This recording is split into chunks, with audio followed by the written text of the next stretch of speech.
O silêncio dentro do Gilded Serpent, o restaurante subterrâneo mais exclusivo de Nova York, onde apenas os homens mais perigosos da cidade jantavam, era absoluto. O barulho de um garfo batendo no prato soaria como um tiro. Todos estavam olhando para a mesa 1, a mesa que pertencia a Kieran Thorne, o chefe da máfia mais cruel da costa leste. O homem cujo único aceno poderia fazer qualquer pessoa desaparecer para sempre. Sua filha de 7 anos gritava, um som agudo e aterrorizante que paralisou toda a equipe. As babás pediram demissão. Os psicólogos falharam, 17 deles em 5 anos. E sua deslumbrante noiva, Vivian Ashford, estava tentando arrastar a criança pelo braço, suas unhas bem cuidadas cravando-se na pele da menina. Então, uma garçonete se adiantou. Uma mulher com sapatos de lona gastos, uma mancha de queimadura no avental e olhos que carregavam a escuridão de alguém que havia visto muito sofrimento. Ela não gritou. Ela não implorou. Ela não se curvou ao rei da máfia como todos os outros. Ela fez uma única coisa que fez o homem mais temido de Nova York parar no meio do caminho e mudou tudo. Mas ninguém sabia que essa garçonete escondia um segredo. Um segredo ligado ao império de Kieran Thorne. Um segredo que poderia destruí-los a todos ou salvá-los. Se você adorou essa história de romance sombrio, vingança e redenção, clique no botão curtir e compartilhe com alguém que precisa de uma boa história. Inscreva-se e clique no sino para não perder o que vai acontecer a seguir. Mas antes de descobrirmos o que a garçonete fez, precisamos voltar algumas horas no tempo para entender quem era Cassandra Mora e por que seus olhos carregavam sombras tão profundas. Um turno no Gilded Serpent era uma dança cuidadosamente coreografada entre ansiedade e risco mortal.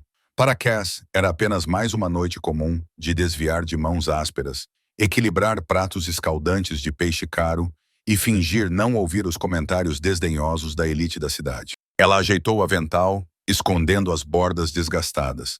Ela precisava desse turno. O Sr. Novak, seu senhorio, deixou claro que se o aluguel não fosse pago antes de sexta-feira, ela e seu irmão seriam jogados na rua. Cassandra Morrow não nasceu para viver assim. 18 anos antes, quando tinha apenas 10 anos, sua vida era completamente diferente. Seu pai, Thomas Morrow, era um policial honesto, um dos poucos que se recusava a se curvar ao submundo. Numa noite de inverno, ele recusou um suborno enorme de uma gangue da máfia. 3 dias depois, seu corpo foi encontrado num beco escuro, com 3 tiros no peito. Cass ainda se lembrava do grito de sua mãe quando a polícia bateu à porta. Ela ainda se lembrava de como sua mãe desabou no chão, agarrando o casaco do pai e se recusando a soltá-lo por 3 dias. 3 meses após o funeral, sua mãe morreu de ataque cardíaco. Os médicos disseram que foi por causa da saúde debilitada. Mas Cass sabia a verdade. Sua mãe morreu de coração partido porque não conseguia viver em um mundo sem o marido. E assim, aos 10 anos, Cassandra ficou órfã, levando seu irmão Theo, de 1 ano, para o orfanato Street Matthews. Os anos que passou lá foram um inferno. Cass tinha que proteger Theo das crianças maiores que queriam intimidá-lo, dos cuidadores bêbados que gostavam de dar lições com cintos de couro. Certa vez, ela teve 2 costelas quebradas por esconder pão para o irmão. Outra vez, foi trancada em um porão escuro por 3 dias por ousar responder, mas nunca chorou na frente deles. Aprendeu a engolir as lágrimas, aprendeu a ler as pessoas, aprendeu a sobreviver em um mundo que não queria que ela existisse. Agora, aos 28 anos, Cass pensava que tinha escapado do inferno, mas o destino voltou a atacar. Theo, o irmão que ela passou a vida a proteger, foi diagnosticado com uma doença cardíaca congênita grave. Ele precisava de uma cirurgia que custava $250 mil. Nenhum seguro cobria os custos. Nenhum milagre aconteceu. Cass trabalhou como uma escrava durante 8 anos, tendo 3 empregos ao mesmo tempo. Empregada de mesa durante o dia, lavadora de pratos à noite e faxineira em hospitais aos fins de semana. Ela havia economizado $80 mil, centavo por centavo, gota de suor por gota de suor. Então, 6 meses antes, o homem com quem ela pensava que se casaria, o homem a quem ela havia dado seu coração e sua confiança, desapareceu com todo aquele dinheiro. Ele deixou apenas um pedaço de papel no travesseiro com uma frase escrita. Desculpe, querida. Negócios são negócios. Cass não chorou quando leu isso. Ela havia esquecido como chorar há muito tempo. Simplesmente amassou o papel na mão, jogou-o no lixo e foi para o turno da noite, como de costume. Mas por dentro, outra parte dela havia morrido. Naquela manhã, antes de ir para a Serpente Dourada, Cass visitou Theo no hospital. Ele estava deitado, magro e pálido, ainda forçando um sorriso quando a viu. Você já está perto de juntar o dinheiro? Perguntou Theo, fraco. Quase, mentiu Cass, com um sorriso que não chegava aos olhos. Só mais um pouco. Ela não contou que o médico a chamou no corredor e disse que não podiam esperar mais. Ela não disse que sem o dinheiro, em um mês o coração de Theo pararia de bater. Ela apenas segurou a mão dele com força, prometeu voltar no dia seguinte e saiu do hospital com o peso do mundo nos ombros. E agora ela estava ali, em um restaurante sob a cidade onde assassinos e criminosos jantavam com sapatos gastos e aventais queimados, observando uma criança de 7 anos gritando de dor que ninguém compreendia. Ela viu a bela mulher cravando as unhas na pele delicada da criança. Ela viu o homem mais poderoso da sala parado, impotente, sem saber como salvar sua filha. E algo dentro de Cass se acendeu. Em 18 anos protegendo Theo, ele lhe ensinou uma coisa. Haja primeiro, tenha medo depois. Ela não pensou nas consequências. Não pensou em perder o emprego. Pensou apenas na criança em dor e soube exatamente o que fazer. Cass pegou um guardanapo de linho pesado de uma estação de serviço próxima. Não pediu permissão a ninguém. Não olhou para ninguém. Ela caminhou direto para o painel de controle de iluminação perto da porta da cozinha e diminuiu a intensidade de toda a área para metade do brilho. O brilho intenso suavizou instantaneamente, como se alguém tivesse colocado um véu fino sobre a sala. Alguns convidados olharam para cima irritados, mas ninguém ousou falar. Neste mundo, a curiosidade pode matar. Então Cass caminhou diretamente para a mesa 1. Afaste-se, sussurrou Vivienne, seus olhos verdes brilhando como os de uma cobra. Não precisamos de uma garçonete. Cass a ignorou. Ela até ignorou o olhar de Kieran Thorne, o homem cujo único olhar errado poderia fazê-la desaparecer para sempre. Ela se ajoelhou no chão do restaurante, ao lado da criança que gritava e se debatia. Ela não tocou em Maisie. Ela não falou com ela. Ela simplesmente pegou o guardanapo de linho e o colocou sobre sua própria cabeça, formando uma pequena tenda branca. Então, sentou-se em silêncio, com as pernas cruzadas, como se estivesse meditando no meio de uma tempestade. Todo o restaurante prendeu a respiração. Ninguém entendia o que ela estava fazendo. Vivienne ficou de boca aberta, chocada demais para reagir. Kieran Thorne ficou parado como uma estátua, com os olhos cinzentos fixos na cena estranha diante dele. E então o milagre aconteceu. Os gritos de Maisie diminuíram. Ela parou de se debater. Seus olhos arregalados, ainda cheios de lágrimas, mas sem mais pânico, fitavam a mulher estranha sentada sob um pano branco. A estranheza da imagem quebrou a espiral aterrorizante em sua mente. O cérebro de Maisie não estava mais preso ao barulho e à luz. Ele tentava entender algo novo. Lentamente, Cass levantou um canto do pano e olhou para fora. Ela não sorriu. Ela não falou. Simplesmente levantou 3 dedos, depois 2, depois 1. Então ela deixou o pano cair, desaparecendo de volta em sua pequena tenda. Maisie piscou. A sala estava mais silenciosa agora. As luzes estavam mais fracas.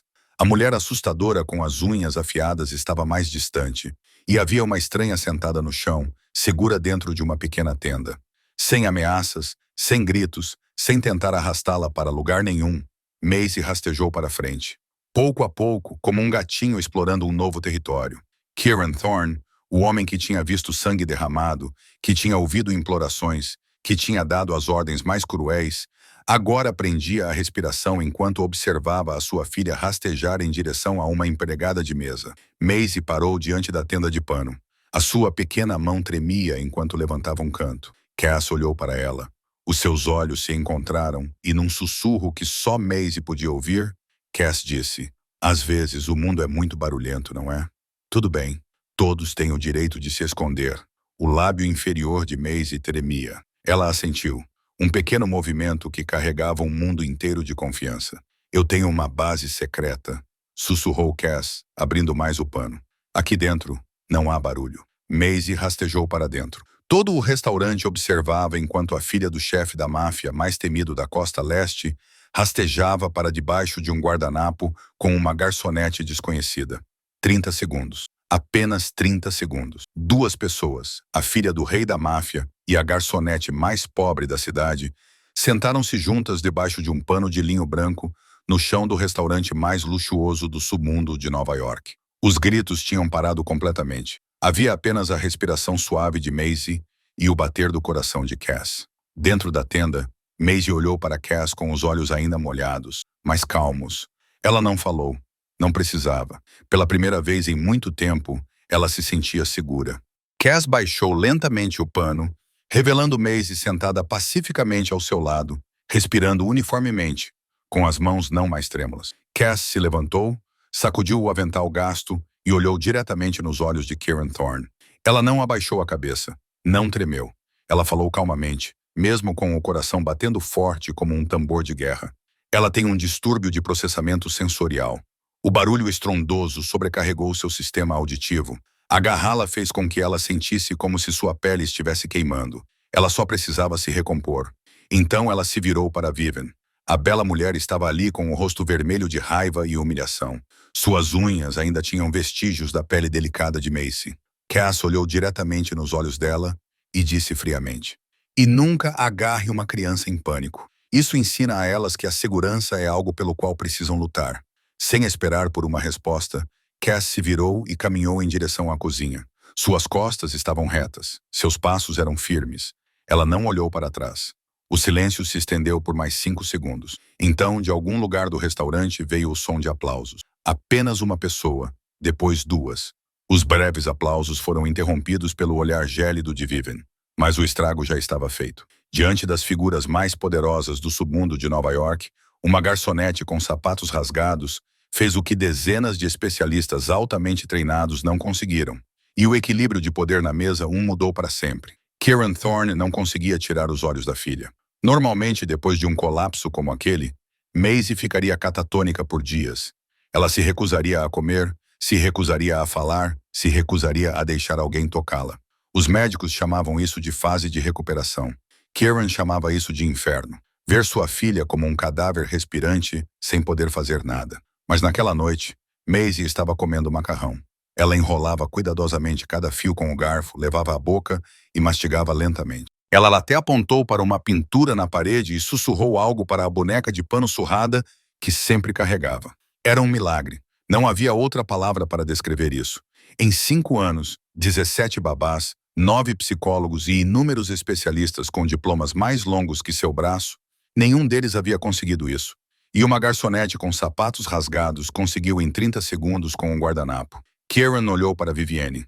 Ela estava digitando furiosamente em seu celular, claramente tentando controlar a história antes que se espalhasse. Seu rosto perfeito agora estava contorcido de raiva e humilhação. O controle de que ela sempre se orgulhou foi destruído por uma garçonete anônima na frente de todos. Kieran não disse nada a Vivienne. Ele chamou Pritchard, o gerente do restaurante, que tremia em um canto como um rato esperando pela pata de um gato. "Quem é essa garçonete?" perguntou Kieran, com voz baixa e lenta, como um trovão distante. Pritchard engoliu em seco. "Apenas uma funcionária temporária, senhor. Cassandra Morrow. Ela está aqui há apenas 3 meses. Sinceramente, peço desculpas pela falta de respeito dela. Vou demiti-la imediatamente por ousar falar assim com seu convidado." Kieran inclinou a cabeça em direção a Pritchard. Um pequeno movimento, mas suficiente para tirar a cor do rosto do homem. "Se você a demitir", disse Kieran lentamente, cada palavra caindo como uma pedra, "vou comprar este prédio e jogá-lo na rua antes do nascer do sol. E você sabe que não estou brincando." Pritchard quase caiu de joelhos. "Sim, sim, senhor. Entendo perfeitamente. Traga-a para a sala VIP nos fundos depois que terminarmos de comer." Pritchard acenou com a cabeça repetidamente, como um boneco de fios, e saiu apressado. O resto da refeição passou em um silêncio tenso. Vivian tentou falar várias vezes, mas Kieran não respondeu. Sua mente estava em outro lugar, na porta da cozinha onde a garçonete havia desaparecido, nos olhos que não haviam se abalado quando encontraram os dele. No caminho, ela falou com Maisie como se a criança fosse um ser humano normal, não um problema a ser resolvido. 45 minutos depois, Kieran estava sentado sozinho na sala VIP. Vivienne tinha levado Maisie para casa, e ele sabia que ela estava fervendo por dentro. Ele não se importava, tinha assuntos mais importantes. A porta se abriu. Cassandra Morrow entrou. Ela não abaixou a cabeça, não se encolheu. Ficou em pé, com os ombros retos, olhando diretamente para ele como se ele fosse apenas um cliente comum em um café comum. "Sente-se", ordenou Kieran, apontando para a cadeira à sua frente. Cass sentou-se com as mãos apoiadas nas coxas, sem se mexer, sem se contorcer. Ela esperou. "Você sabe quem eu sou?" perguntou Kieran. "Eu sei. E ainda assim ousa me olhar nos olhos? Você preferiria que eu olhasse para outro lugar?" Karen quase riu. Quase. Fazia muito tempo que ninguém falava com ele daquele jeito. O que você sabe sobre transtorno de processamento sensorial? Ele perguntou, em vez de responder à pergunta dela. O suficiente para reconhecê-lo quando o vejo. De onde? Cass ficou em silêncio por um segundo. Meu irmão. Quando ele era jovem, tinha sintomas semelhantes. Aprendi a lidar com isso. Como está seu irmão agora? Ele está no hospital. Doença cardíaca. Kieran assentiu lentamente, guardando a informação. Você não tem medo de mim? Não era uma pergunta, mas uma afirmação. Cass encontrou seus olhos cinza-aço. Já vi coisas mais assustadoras do que você, Sr. Thorne. Então ela fez uma pausa, como se percebesse o que havia dito. Desculpe, não foi minha intenção. É verdade, Kieran interrompeu, sua voz carregando algo que ele mesmo não reconhecia. Talvez curiosidade, talvez respeito. Você é a primeira pessoa em 5 anos a me olhar nos olhos sem tremer. Cass não disse nada. Simplesmente ficou sentada ali, esperando, como se tivesse todo o tempo do mundo, mesmo estando sentada à frente do assassino mais notório da Costa Leste. Kieran a observou por mais um momento. Os sapatos de lona gastos, o avental queimado, os olhos carregando as sombras de alguém que tinha visto muito sofrimento. Mas não havia fraqueza neles, apenas sobrevivência, apenas resiliência. Tenho uma proposta para você, disse Kieran finalmente, mas não hoje à noite. Você será contatada. Cass levantou-se. Posso ir agora? Pode. Ela se virou para a porta, mas antes de abri-la, parou. Sua filha, disse Cass sem se virar. Ela não está quebrada. Ela apenas experimenta o mundo de maneira diferente. Não deixe ninguém lhe dizer o contrário. Então ela saiu, deixando Kieran Thorne sozinho na sala VIP, sentindo pela primeira vez em muitos anos um fraco vislumbre de luz na escuridão em que vivia há muito tempo. 3 dias após a reunião no Gilded Serpent, Kieran Thorne estava sentado em seu escritório na Thorne Tower, o arranha-céu que ele possuía no coração de Manhattan. Do 63º andar, ele podia ver toda a cidade se espalhando abaixo dele como um tabuleiro de xadrez gigante. Mas hoje, ele não estava olhando pela janela. Ele estava olhando para a espessa pasta em sua mesa. Declan Byrne, o braço direito mais leal de Kieran, estava em pé à sua frente. Este era o homem que acompanhava Kieran desde os primeiros dias da construção do Império, que havia matado por ele, quase morrido por ele, e era uma das poucas pessoas em quem Kieran realmente confiava. Isso é tudo o que encontramos sobre a chefe dela, disse Declan em voz baixa e firme. Kieran abriu a pasta. A primeira página era uma fotografia de Cassandra Morrow. Não era uma foto comum de funcionária, mas uma foto espontânea dela saindo de um hospital. Seus ombros estavam curvados de exaustão, mas seus passos ainda eram firmes. Ele começou a ler. A cada página que virava, seu rosto ficava mais frio, mas não de raiva, e sim de algo que ele pensava não ter mais capacidade de sentir. Padre Thomas Morrow, policial, morto quando Cassandra tinha 10 anos. O caso permaneceu oficialmente sem solução, classificado como um caso arquivado. Mas Kieran sabia a verdade. Ele sabia exatamente quem estava por trás daquele assassinato. Salvatore Vega. O nome fez Kieran cerrar os dentes. Vega era seu maior rival no submundo. A cobra venenosa que havia tentado muitas vezes derrubar o Império Thorne. E 18 anos antes, Vega havia ordenado a morte de um policial honesto por recusar um suborno. Esse policial era o pai de Cassandra. Karen continuou lendo. A mãe Sarah Morrow morreu de ataque cardíaco 3 meses após a morte do marido. Orfanato Street Matthews. Os registros mencionavam vários incidentes de violência, sem detalhes. Os arquivos médicos mostravam que Cassandra Morrow havia sido hospitalizada 3 vezes em 7 anos por vários ferimentos. Costelas quebradas, hematomas graves, traumatismo craniano leve. Kieran tinha visto muitas coisas terríveis em sua vida. Ele tinha feito muitas coisas terríveis. Mas ao ler sobre uma órfã de 10 anos espancada em um orfanato, ele sentiu uma fúria fria subir em seu peito. 3 empregos, 2 meses atrasada no aluguel, conta bancária quase vazia depois de ser fraudada em $80 mil por um homem chamado Marcus Webb, que agora havia desaparecido da cidade. Karen memorizou o nome. Marcus Webb não ficaria desaparecido por muito tempo. Então ele passou para a seção de Theo Morrow. Irmão, 19 anos, estudante do 2º ano de Engenharia da Computação na Universidade de Colômbia. Bolsa integral. Média de notas 3,9. Doença cardíaca congênita. Cirurgia urgente necessária. Custo de $250 mil americanos. Atualmente em tratamento no Brooklyn General. Condição piorando a cada dia. E na última página havia uma fotografia. Cassandra sentada ao lado da cama de Theo no hospital. Ela segurava a mão do irmão com um pequeno sorriso, embora seus olhos estivessem escuros por falta de sono.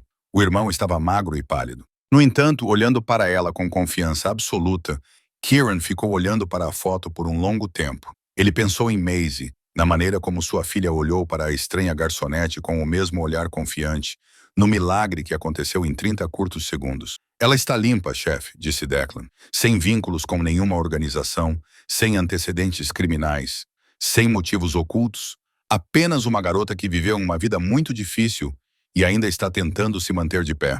Kieran fechou o arquivo. Ele se levantou e caminhou até a janela, olhando para a cidade cintilante abaixo. Cassandra Merrill havia perdido o pai para o submundo. Ela havia crescido em meio à violência e à dor. Ela tinha todos os motivos para odiar homens como ele. No entanto, ela entrava no Gilded Serpent todos os dias, servindo homens poderosos que certamente desprezava, apenas para ganhar o suficiente para salvar o irmão. Pura sobrevivência, Kieran respeitava isso. Marque uma reunião, disse ele sem se virar para Declan. Traga-a aqui. Tenho uma oferta que ela não pode recusar. 2 dias depois, Cassandra Morrow estava no saguão da Thorn Tower, tentando não ficar boquiaberta como uma garota do interior na cidade pela primeira vez. Ela havia recebido uma ligação de um número desconhecido na noite anterior. Uma voz masculina grave e fria disse apenas uma frase. O Sr. Thorn quer vê-la. Um carro irá buscá-la às 10 da manhã de amanhã. E então desligou. Não havia escolha. Não havia recusa. E agora ela estava ali, dentro do arranha-céu que só tinha visto em revistas, onde até o lustre do saguão valia mais do que ela ganharia em toda a sua vida. Um homem de terno preto a acompanhou até um elevador privativo que a levou até o 63º andar. Quando as portas se abriram, Cass entrou na cobertura e teve que se esforçar para esconder o choque em seu rosto. O apartamento era maior do que todo o prédio em que ela morava. Janelas do chão ao teto davam vista para toda Manhattan. A mobília era minimalista, mas cada peça irradiava uma riqueza inimaginável. Uma pintura abstrata na parede provavelmente valia mais do que a cirurgia de Theo. Kieran Thorne estava de pé junto à janela, de costas para ela. Vestia uma camisa preta com as mangas arregaçadas, revelando um antebraço forte com uma longa cicatriz que ia do pulso ao cotovelo. Quando se virou, os seus olhos cinzentos estudaram-na como se ela fosse um contrato a ser analisado. Sente-se, disse ele, apontando para o sofá de couro preto à sua frente. Cass sentou-se ereta, com as mãos nas coxas. Ela não baixou o olhar. Vou direto ao ponto, disse Kieran, sentando-se à sua frente. Tenho uma oferta para você. Ouça tudo antes de decidir. Cass assentiu e esperou. Minha filha Maisie precisa de alguém que a compreenda. Em 5 anos, contratei 17 babás. Todas elas fugiram. 9 psicólogos com diplomas mais longos do que meu braço. Nenhum deles fez o que você fez em 30 segundos no restaurante. Ela não disse nada, apenas ouviu. Quero contratá-la como babá residente para Maisie. Salário de $20.000 americanos por mês. Todas as despesas de moradia pagas. Você terá seu próprio quarto, seu próprio carro e tudo o que precisar. Cass sentiu como se alguém tivesse lhe dado um soco no peito. $20.000 americanos por mês. Mais de 10 vezes o que ela ganhava em 3 empregos juntos. Mas ela sabia que não havia almoço grátis, especialmente vindo de um chefe da máfia. E qual é a condição? Perguntou diretamente. Kieran olhou para ela, com algo brilhando nos olhos. Talvez respeito por ela não ser ingênua. Pagarei o custo total da cirurgia do seu irmão. $250.000. Transferidos para o hospital amanhã, se você concordar. Cass sentiu o mundo parar. Não conseguia respirar. Não conseguia pensar. $250.000. A vida de Theo entregue a ela como se fosse trocado. Por quê? Ela perguntou com raiva. Você não me conhece. Você não me deve nada. Por que fazer tudo isso? Porque em 5 anos, ninguém olhou para minha filha como uma criança normal. Todos a viam como um problema a ser resolvido, algo quebrado a ser consertado. Você foi a primeira pessoa a sentar no chão com ela e dizer que estava tudo bem se ela quisesse se esconder. Kieran levantou-se e caminhou até a janela. Não sou um homem bom, Cassandra. Fiz coisas que a deixariam enojada se soubesse, mas pela Maisie, estou disposto a pagar qualquer preço. Cass olhou para as costas dele, tentando processar tudo. Mas isso não é tudo, disse ela. Você disse que havia condições. Kieran se virou. E pela primeira vez, Cass viu algo como hesitação em seu rosto. Meu mundo, disse ele lentamente, exige aparências. Meu conselho, Velhos que acreditam que o poder precisa de uma família estável. Eles querem que eu me case com Vivian Ashford para fortalecer uma aliança, mas eu não confio nela. Há sinais que me deixam desconfiado. Cass esperou. Preciso de tempo para investigar Vivian e fazer isso sem levantar suspeitas. Preciso de um motivo para não me casar com ela. Ele olhou diretamente nos olhos de Cass. Diante do conselho, diante do mundo exterior, você será minha esposa. O quê? Cass se levantou de um salto. Um casamento no papel. Nada real. Você terá seu próprio quarto, sua própria vida. Não vou tocar em você se não quiser. Mas em público você é a senhora Thorne. Você é louco, disse Cass, recuando. Não posso fingir ser a esposa de um chefe da máfia. Não pertenço a este mundo. 6 meses, disse Kieran. Apenas 6 meses. Depois disso, se você quiser ir embora, eu lhe darei dinheiro suficiente para começar uma nova vida em qualquer lugar. $1 milhão mais o seu salário acumulado. Você e seu irmão nunca mais terão que se preocupar com dinheiro. Cass atravessou a sala. Isso era loucura. Loucura completa. Ela não podia concordar com isso. Seu pai foi morto pela máfia. Ela jurou nunca se envolver com aquele mundo. Então ela pensou em Theo. Na maneira como ele a olhava todos os dias com esperança. No médico dizendo que não podiam esperar mais. No bip constante do monitor cardíaco no quarto do hospital, um lembrete de que o tempo estava se esgotando. E se alguém descobrir a verdade? Perguntou ela, fraca. Eu vou te proteger, disse Kieran, aproximando-se. Ninguém tem permissão para prejudicar o que é meu. E quando você assinar este contrato, você se tornará minha. Cass olhou nos olhos cinza-aço dele. Ela pensou em seu pai, que morreu por se recusar a se curvar a esse mundo. Ela pensou em sua mãe, que morreu porque não conseguiu sobreviver à dor. Ela pensou em Theo, esperando por um milagre que ela não poderia criar sozinha. Às vezes, para salvar aqueles que amamos, precisamos entrar no inferno. Tudo bem, disse Cass, com a voz mais firme do que esperava. Eu concordo. 3 dias após assinar o contrato, Cassandra Marrero se mudou para a Thorne Tower, com uma pequena mala que continha tudo o que ela possuía. A mala parecia patética, ali no quarto 3 vezes maior do que seu antigo apartamento. Seu quarto ficava na ala leste da cobertura, com janelas de vidro com vista para o rio Hudson, um banheiro privativo com uma banheira de mármore maior do que sua antiga cama e um closet completamente vazio, esperando para ser preenchido. Cass abriu a mala, olhou para as roupas gastas que havia trazido e soltou uma risada seca. Ela poderia colocar todos os seus pertences na menor gaveta desse armário e ainda sobraria espaço. Uma empregada bateu à porta, apresentou-se como Helena e perguntou se ela precisava de alguma coisa. Cass não sabia como responder. Ela nunca tinha tido uma empregada. Nunca tinha ficado num quarto onde a pia tinha torneiras banhadas a ouro. Nunca tinha visto uma cama com lençóis de seda egípcia com 1000 fios. Ela agradeceu a Helena e disse que não precisava de nada. Então fechou a porta e sentou-se na beira da cama tentando respirar normalmente. Ela estava ali agora. Na cova do leão não havia volta. Naquela tarde, Declan lhe mostrou a cobertura. O apartamento tinha 12 quartos, incluindo uma academia particular, um cinema em miniatura, uma biblioteca com milhares de livros e um jardim na cobertura com uma piscina infinita com vista para toda Manhattan. O quarto de Macy ficava na ala oeste, separado do de Cass por um longo corredor. Declan parou diante de uma porta branca pintada com flores desenhadas à mão. Ela está lá dentro, disse ele com cuidado. Ela não gosta de estranhos, não gosta de barulho, não gosta de ser tocada. Na maioria das vezes, ela finge que ninguém existe. Cass assentiu. Sei que o chefe tem expectativas muito altas em relação a você. Declan olhou para ela, seus olhos escuros indecifráveis. Não o decepcione. Então ele saiu e Cass ficou sozinha diante da porta branca. Ela respirou fundo e a abriu gentilmente. O quarto de Maisie era projetado como um pequeno mundo de conto de fadas. Paredes em tons de azul pastel, com nuvens brancas pintadas à mão, uma cama em forma de castelo com cortinas transparentes, prateleiras cheias de livros ilustrados e bonecas. Mas Maisie não estava na cama nem em uma cadeira. Ela estava encolhida no canto mais escuro do quarto, segurando sua velha boneca de pano, olhando para o vazio. Cass não disse nada. Ela não a cumprimentou. Ela não tentou se aproximar. Ela simplesmente foi para o canto oposto do quarto, a cerca de 4 metros de distância, sentou-se no chão e tirou um novelo de lã e 2 agulhas de tricô da bolsa. Então começou a tricotar. O primeiro ponto, o segundo ponto, O terceiro ponto. O clique suave das agulhas soava como chuva em um telhado de palha. Cass não olhou para Maisie.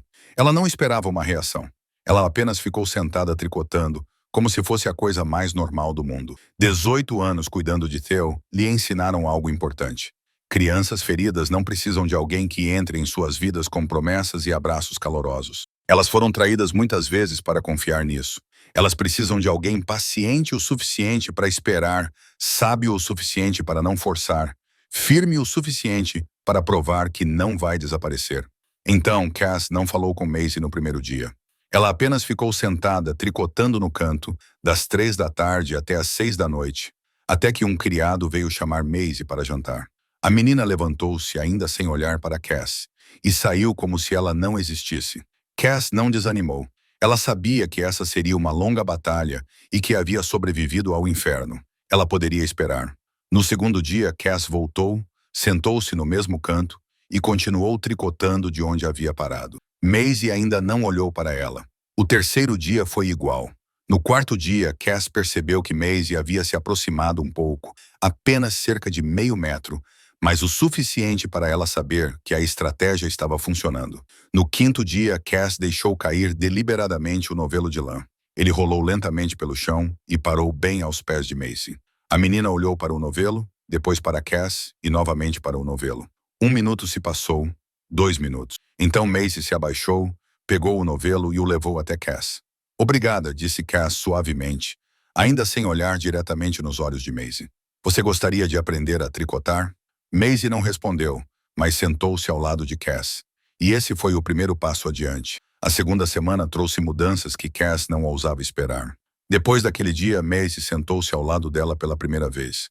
A menina começou a aparecer mais cedo na sala de jogos todas as tardes, como se estivesse esperando por algo. Cass manteve a mesma rotina. Ela chegava, sentava-se no canto familiar, pegava seu fio e começava a tricotar. Ela não forçava Maisie a falar. Ela não perguntava se ela estava bem, se tinha dormido ou comido direito, como as babás anteriores certamente faziam. Ela simplesmente estava lá, quieta e firme, como um farol na escuridão. No nono dia, Maisie trouxe uma caixa de lápis de cor e uma pilha de papel em branco para a sala de jogos. Ela não se sentou mais no canto escuro. Sentou-se a cerca de 1 metro de Cass, espalhou o papel no chão e começou a desenhar.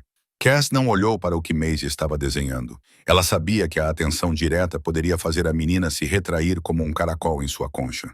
Então, continuou tricotando, dando espaço a Maisie, mas ficando perto o suficiente para que ela soubesse que estava lá. Elas ficaram sentadas assim por horas. O som dos lápis roçando o papel.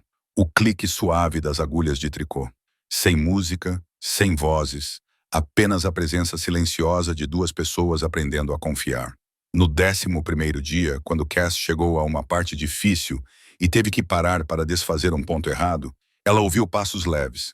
Ela olhou para cima e viu Maisie parada na sua frente, segurando uma folha de papel com as 2 mãos, os olhos fixos no chão. Cass não disse nada. Ela esperou. Maisie estendeu o papel para ela sem levantar os olhos. Cass pegou o desenho com delicadeza. Era um esboço feito a lápis de cera por uma criança, desajeitado, mas comoventemente claro. 2 figuras esqueléticas estavam lado a lado, uma mais alta, com longos cabelos pretos, e outra menor, com cabelos pretos cacheados. Elas estavam debaixo de um grande guarda-chuva azul. Acima delas, um dragão vermelho cuspia fogo, mas as chamas não conseguiam alcançar as 2 pessoas debaixo do guarda-chuva. O guarda-chuva as protegia. Cass sentiu a garganta apertar.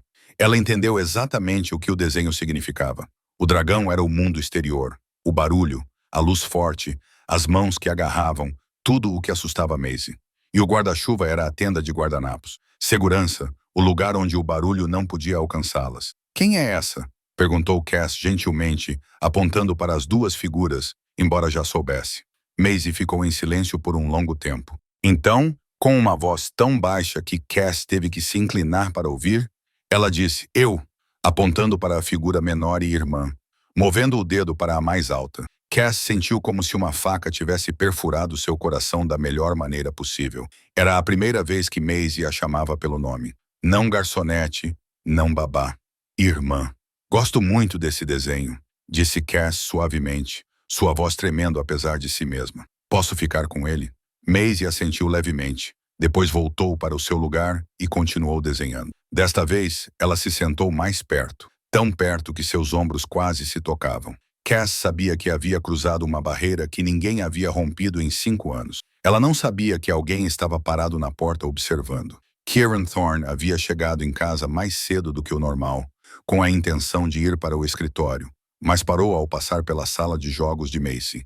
Ele ficou em silêncio, observando pela porta entreaberta. Ele viu sua filha, que não falava com ninguém além de sua boneca há 2 anos, entregando um desenho a um estranho. Ele ouviu a palavra irmã sair dos lábios que não falavam com os vivos há muito tempo, e algo em seu peito, algo que ele pensava ter morrido há muito tempo com Helena, começou a se agitar. A partir daquele dia, Kieran Thorne começou a chegar em casa mais cedo. Ele não ficava mais no escritório até meia-noite. Ele não comia mais sozinho em seu escritório. Em vez disso, ele voltava às 18 horas na hora do jantar e sentava-se à mesa com Maisie e Cass. No início, ninguém falava muito. Karen não sabia o que dizer à filha. Maisie não estava acostumada com a presença do pai nas refeições. Mas Cass estava lá, uma ponte silenciosa, e a tensão foi diminuindo aos poucos. Certa noite, enquanto comiam, Maisie de repente apontou para a janela e disse a Kieran: "Estou vendo um pássaro." 3 palavras, apenas 3 palavras. Mas, para Kieran Thorne, elas significavam mais do que qualquer relatório comercial, mais do que qualquer vitória no submundo. Sua filha havia falado com ele. E quando ele olhou para cima e encontrou os olhos de Cass do outro lado da mesa, viu que ela estava sorrindo. Um sorriso pequeno e discreto, como se ela entendesse exatamente o que aquele momento significava. Kieran Thorne, o chefe da máfia frio e implacável, sentiu seu coração bater um pouco mais rápido. A notícia se espalhou como fogo. Kieran Thorne, o chefe da máfia mais poderoso da costa leste, havia se casado secretamente com uma garçonete desconhecida apenas 2 semanas depois de romper seu noivado com Vivian Ashford. Os tabloides publicaram fotos borradas de Cass entrando na Thorne Tower. As redes sociais explodiram com rumores e especulações. As pessoas diziam que ela havia seduzido o chefe. As pessoas diziam que ela estava grávida. As pessoas diziam tudo sem saber a verdade. E em uma luxuosa cobertura no Upper East Side, Vivian Ashford estava quebrando um conjunto de porcelana chinesa no valor de $50.000 americanos. "Aquela garçonete!" ela gritou, jogando um vaso antigo na parede. O estrondo foi ensurdecedor. "Ele escolheu uma garçonete em vez de mim." Red Calloway, o homem alto de terno preto parado imóvel no canto, não se abalou com a raiva dela. Ele estava acostumado com seus acessos de raiva. Ele sabia que ela não estava realmente furiosa por ter sido rejeitada. Ela estava furiosa porque um plano de 3 anos havia desmoronado. "Acalme-se, Tessa", disse Red, usando o nome verdadeiro dela. Vivian Ashford se virou, seus olhos verdes brilhando perigosamente. Mas ela não se opôs a ser chamada pelo nome verdadeiro, porque naquela sala não havia necessidade de máscaras. Vivian Ashford nunca existiu. Ela era uma personagem criada 10 anos antes com documentos falsificados impecáveis, uma história familiar inventada e uma origem nobre em Boston que ninguém se preocupou em verificar. A mulher que estava ali era Tessa Brennan, uma vigarista profissional que havia seduzido e arruinado 5 homens ricos antes de Kieran. Ela não trabalhava sozinha. Trabalhava para Salvatore Vega, inimigo jurado de Kieran Thorne. O plano era simples. Tessa se casaria com Kieran, ganharia sua confiança, e então extrairia informações internas para que Vega pudesse destruir o Império Thorne por dentro. A morte de Kieran seria a etapa final, depois que todos os bens fossem transferidos para Tessa, mas uma garçonete com sapatos rasgados arruinou tudo em uma noite. "O plano não muda", disse Red calmamente. "Vega ainda quer Thorne morto. Só vamos ajustar a abordagem."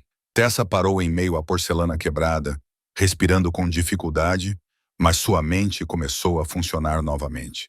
Ela não era tola.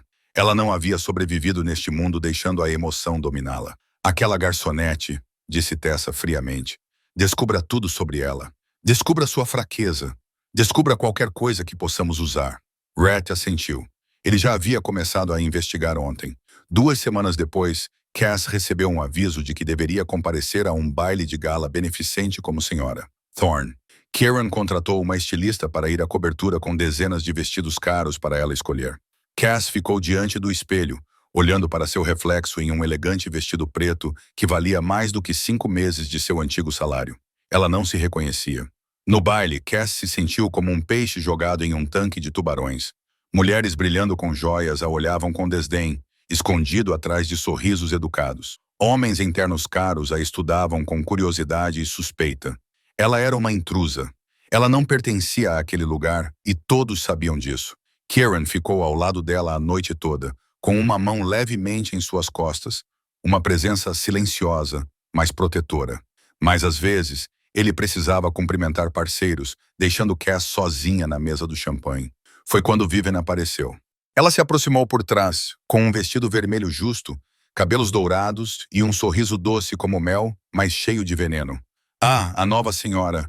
Thorne, disse Vivienne suavemente, cada palavra como uma lâmina. Ou devo chamá-la de Cassandra, pequena garçonete? Cass não recuou. Ela já havia enfrentado coisas muito mais assustadoras do que uma mulher bonita com um sorriso falso. Você pode me chamar de Cass. Não precisamos fingir ser amigáveis. Vivian inclinou a cabeça, seus olhos verdes afiados. Interessante. Você sabe que está brincando com fogo. O mundo de Kieran Thorne não é para garotas frágeis que carregam pratos. Eu sobrevivi a coisas que você nem imagina. Senhora Ashford, Cass respondeu calmamente. Não se preocupe comigo. Vivienne se aproximou, perto o suficiente para que sua respiração tocasse a orelha de Cass. Eu sei sobre seu irmão, ela sussurrou. Theo, certo? No Brooklyn General. Cirurgia marcada. Seria uma pena se algo acontecesse antes desse dia. Cass ficou rígida. Seu sangue virou gelo. Se você ousar tocar Theo... Oh, eu não preciso fazer nada. Vivian riu levemente, recuando e bebendo champanhe. Só quero que você saiba que não pertence a este lugar. Mais cedo ou mais tarde, Kieran vai perceber isso. E quando ele perceber, você perderá tudo. Não apenas este casamento falso, mas tudo o que você está tentando proteger. Então ela se virou, desaparecendo na multidão como se a conversa nunca tivesse acontecido, deixando Cass sozinha com o coração acelerado e as mãos tremendo de raiva. Por baixo do medo, outro fogo ardia, suspeita. Algo não estava certo em Vivian Ashford. A maneira como ela falava, o que sabia sobre Theo, a maneira como olhava para Cass como um peão num tabuleiro de xadrez. E Cass decidiu que descobriria a verdade, custe o que custasse. Após o baile de caridade, Cass não conseguia dormir. Deitada na cama de seda macia, ela ficava olhando para o teto na escuridão, pensando na ameaça de Vivian, em Theo, em tudo que poderia perder. Por volta da 1h da manhã, ela desistiu de tentar dormir e desceu para a cozinha para beber um copo d'água. Ela não esperava encontrar Kieran lá. Ele estava sentado sozinho no bar, com um copo de uísque à sua frente, olhando através da parede de vidro para a cidade à noite, brilhando como 1 milhão de estrelas cadentes. Ele não estava vestindo um terno como de costume, apenas uma camisa preta com as mangas arregaçadas e a gola aberta. Ele parecia cansado e, pela primeira vez, parecia um homem comum, em vez de um chefe da máfia. Não consegue dormir? Perguntou Kieran sem se virar, como se soubesse que ela estava ali. Cass hesitou por um segundo, depois se aproximou e sentou-se em um banco ao lado dele. Não. E você? Eu não durmo muito. Faz muito tempo que não durmo. Seguiu-se um silêncio, mas não era desconfortável. Era o silêncio de duas pessoas exaustas demais para manter suas máscaras. Kieran serviu outro uísque e o empurrou em direção a Cass. Ela tomou um pequeno gole, sentindo o calor queimar sua garganta. O que Vivienne disse para você no baile? Perguntou Kieran de repente. Cass não ficou surpresa por ele saber. Ele tinha olhos e ouvidos em todos os lugares. Ela ameaçou Theo. Ela sabe que meu irmão está no hospital. Kieran cerrou os dentes. Eu cuido disso. Eu sei que você cuida, disse Cass, mas eu quero saber quem ela realmente é.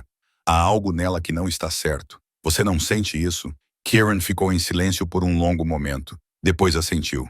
Eu suspeito disso há muito tempo, mas não tenho provas concretas. Eles ficaram sentados ali, bebendo uísque em silêncio, até que Kieran disse de repente. Helena não gostava de álcool. Cass olhou para ele, surpresa por ele ter mencionado sua falecida esposa. Ninguém nesta casa ousava mencionar esse nome. Ela gostava de chá de camomila, continuou Kieran, com os olhos cinzentos fixos no vazio. Todas as noites, ela preparava uma jarra, sentava-se perto da janela e lia. Ela dizia que era assim que terminava o dia. Tranquila, em silêncio.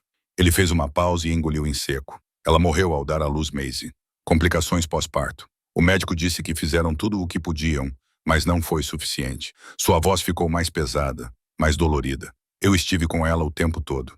Segurei sua mão quando ela deu seu último suspiro, e a última coisa que ela me disse foi para cuidar da nossa filha. Ele soltou uma risada amarga. Veja como me saí bem. Minha filha não falou comigo por 2 anos. Ela tinha medo de mim. Medo de todo mundo. Cass não sabia o que dizer. Ela apenas ouvia, porque às vezes é tudo o que alguém precisa. E você? Kieran perguntou, virando-se para ela. O que você sobreviveu? Cass olhou para o uísque em sua mão. Ela nunca contou a ninguém sobre os anos no orfanato. Não por vergonha, mas porque ninguém nunca perguntou. Ninguém se importava. Orfanato Street Matthews, ela começou suavemente, como se estivesse falando sobre outra pessoa. Eu fiquei lá dos 10 aos 17 anos. As crianças mais velhas gostavam de intimidar Theo, porque ele era pequeno e fraco. Eu brigava muito para protegê-lo. Ela subiu a manga, revelando uma cicatriz fraca no antebraço. O supervisor gostava de usar um cinto. Eu levava a maior parte das surras no lugar de Theo. Uma vez, fiquei trancada no porão por 3 dias por esconder pão. Kieran olhou para a cicatriz, depois nos olhos dela. Naqueles olhos cinzentos e frios, Cass viu algo que não esperava. Compreensão, respeito e um lampejo de raiva, não por ela, mas por aqueles que a ouviram. Antes que Kieran pudesse falar, um grito veio do quarto de Macy. Os dois correram para lá. Maisie estava sentada na cama, com os olhos arregalados, gritando em um pesadelo. Cass não hesitou. Pegou o guardanapo de linho que sempre mantinha no bolso do pijama, sentou-se ao lado da cama e começou a montar a tenda. Hora da tenda, sussurrou. Maisie se acalmou lentamente, rastejou para dentro da tenda de pano familiar e se enrolou ao lado de Cass. Kieran ficou parado na porta, sem saber o que fazer. Entre, disse Cass gentilmente, abrindo mais a tenda. Há espaço para 3. Kieran hesitou. O chefe da máfia mais poderoso da costa leste, um homem que matava sem pestanejar, que fazia uma cidade tremer, ficou ali parado, sem saber se deveria se enfiar debaixo de um guardanapo com sua filha e sua esposa falsa. Então ele se sentou no chão e se juntou a elas. 3 pessoas se amontoavam sob a tenda de pano. Maisie no meio, com a cabeça no ombro de Cass, segurando o dedo de Kieran. A escuridão os cercava, mas era uma escuridão segura. Esta é a coisa mais estranha que já fiz, sussurrou Kieran. Você vai se acostumar, respondeu Cass com um pequeno sorriso. O silêncio permaneceu. Então Kieran disse suavemente, acho que nunca vou me acostumar com você, Cassandra. E na escuridão da tenda de guardanapos, o coração de Cass bateu um pouco mais rápido. Depois daquela noite, tudo começou a mudar. Cass não via mais Kieran como um chefe da máfia assustador. Ela via um homem que havia perdido a esposa e não sabia como amar a filha. Ela via um pai que estava tentando de forma desajeitada e imperfeita, mas tentando mesmo assim. Mas ela não se permitiu pensar muito nisso. Ela tinha outra missão em que se concentrar. Vivian Ashford. Nas semanas seguintes, Cass começou a notar pequenos detalhes que antes havia ignorado. Ela percebeu que Vivian falava espanhol ao telefone quando achava que ninguém estava ouvindo. Ela percebeu como a mulher olhava para Kieran, não com amor ou mesmo desejo, mas com fria calculação, como uma cobra esperando sua presa baixar a guarda. Ela percebeu os encontros aparentemente acidentais entre Vivian e Red Calloway. O guarda-costas que Kieran havia contratado 3 anos antes, eles sempre ficavam muito próximos. Eles sempre sussurravam coisas que Cass não conseguia ouvir. E toda vez que ela cruzava o olhar com eles, sentia um arrepio na espinha. Ela começou a anotar datas, horários, locais, conversas que ouvia por acaso, comportamentos suspeitos. Ela não sabia exatamente o que estava procurando, mas o instinto de sobrevivência aguçado por 18 anos de sofrimento dizia-lhe que algo estava muito errado. Então, uma noite, tudo ficou claro. Cass acordou às 2 da manhã com sede. Ela desceu para beber água. Mas ao passar pelo corredor que levava ao escritório de Kieran, viu luz entrando por uma porta entreaberta. Kieran estava em viagem de negócios em Chicago. Ele só voltaria pela manhã. Então, quem estava em seu escritório às 2 da manhã? Cass prendeu a respiração, encostou-se na parede e espiou pela fresta. Red Calloway estava em pé na mesa de Kieran, com um telefone na mão, fotografando cada documento, página por página. Ele se movia com rapidez e profissionalismo, como se já tivesse feito isso muitas vezes antes. Cada página era virada, fotografada e recolocada exatamente como estava, sem deixar rastros. Cass se afastou silenciosamente, com o coração batendo forte, como um tambor de guerra. Ela voltou para o quarto, trancou a porta e sentou-se na cama, tremendo. Ela estava certa. Havia um espião na casa, E se Rhett era o espião, para quem ele trabalhava? A resposta surgiu em sua mente como um raio. Vivian. Na manhã seguinte, assim que Kieran voltou para casa, Cass pediu para falar em particular. Eles foram para a biblioteca, que Kieran havia verificado para garantir que não houvesse dispositivos de escuta. Cass contou tudo a ele. Suas suspeitas sobre Vivian, as reuniões secretas entre Vivian e Rhett e, o mais importante, o que ela havia visto na noite anterior no escritório dele. Quando ela terminou, o rosto de Kieran não demonstrou nada. Mas Cass viu seu maxilar se contrair e seus dedos se fecharem em punhos. Tem certeza? Ele perguntou, com a voz baixa e perigosa.